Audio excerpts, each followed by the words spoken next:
अब एक बार की बात है कि नामकरण का समय आए कि भगवान का नाम रखना। तो नंद बाबा ने गुरु को बुलाया, गर्गाचार्य जी को। अब वो आए नंद भवन में कन्हैया का, बलराम जी का नामकरण करने को। परंतु उन्होंने कहा कि नामकरण आज नहीं कल हो। अब जो गर्गाचार्य जी थे वो स्वयं ही अपना भोजन खुद पकाते थे और भगवान को खिलाकर ही ग्रहण करते थे, खाते थे।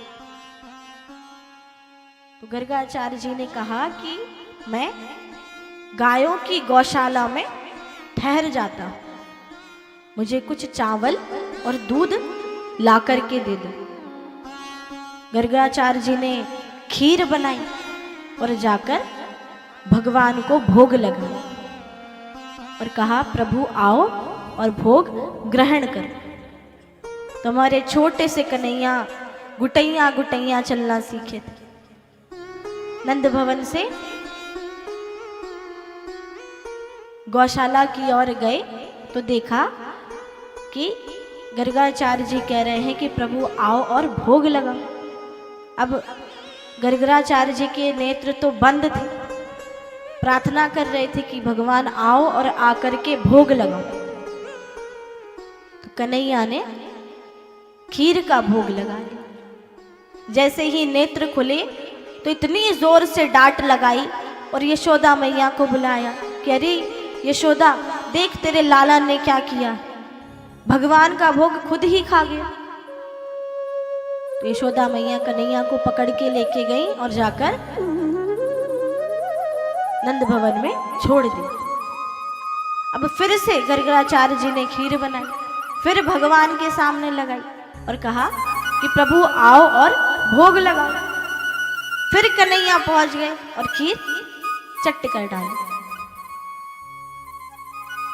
फिर गर्गाचार्य जी के नेत्र खुले, फिर से यशोदा मैया को बुलाया, कहा कि कितना उपद्री बालक जन्म दिया है कि एक बार में तेरी सुनता ही नहीं है यशोदा, बार बार आके भगवान का भोग खा के जा रहा है। तो यशोदा मैया को बड़ा क्रोध आया, क्योंकि यशोदा मैया अपने लाला से इतना प्रेम करती थी कि अगर कोई कह दे कि बड़ा ही उपद्री है तो यशोदा मैया को बुरी लग जाती थी।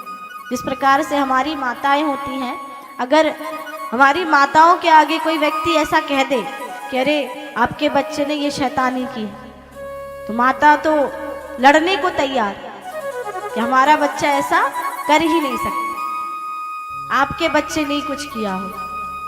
उसी प्रकार से यशोदा मैया क्रोध में यशोदा मैया लेके गई नंद भवन में, कमरे में ले जाकर के बिठा दिया। अब लाला छोटा सा था तो कुंडी ना लगा के अटका दी और बाहर को आ गया। अब गर्गाचार्य जी ने फिर भोग बनाया और फिर से भगवान को पुकारा कि प्रभु आओ और भोग पालो। तो कन्हैया उस कमरे की खिड़की से बाहर निकलकर फिर पहुंच गए और फिर से भोग खा लिया। अब जैसे ही नेत्र खुले तो गर्गाचार्य जी को लगा कि ये कोई साधारण बालक तो है नहीं, बार बार आ रहा है, मैया से शिकायत करने के बाद भी आ रहा है। तो गर्गाचार्य जी ने कहा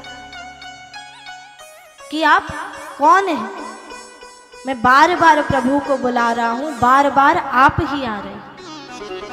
इस प्रकार से भगवान ने, कन्हैया ने गर्गाचार्य जी को दर्शन दिया और कहा कि आप ही तो मुझे बार बार बुला रहे थे कि प्रभु आओ और भोग लगाओ, तो मैं बार बार आ रहा था और ना जाने कितनी खीर मैंने पाली कि मैं मानो वर्षों वर्षों अब आपसे कभी भी ये नहीं कह सकता कि आपने मेरा भोग नहीं लगाया। परंतु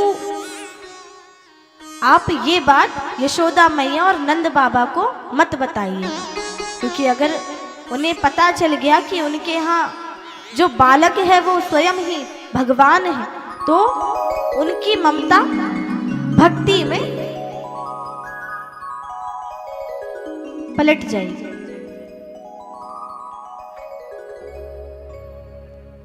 इस प्रकार से कन्हैया ने गर्गराचार्य जी को दर्शन दिया। अब नामकरण की बारी आई तो जो बलराम जी का नाम रखा गया वो बड़े ही बलशाली थे, तो उनका नाम पड़ा बलराम।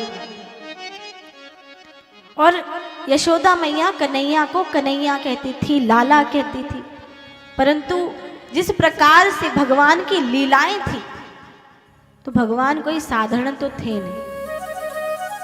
तो गर्गराचार्य जी ने एक नाम और रखा जिसे लेने में बड़ी ही कठिनाई होती है, जो जीभ होती है वो पलट जाती है, परंतु भगवान का स्वरूप भी उसी प्रकार है, ना जाने कब कौन सी लीला कर दी। तो भगवान का एक नाम पड़ा कृष्ण। आप सभी पुकार के देखें तो कृष्ण में अपनी जो जीभ है वो पलटती है, बड़ा ही कठिन नाम है। इस प्रकार से भगवान का नामकरण हुआ। बोलिए कृष्ण कन्हैया लाल की।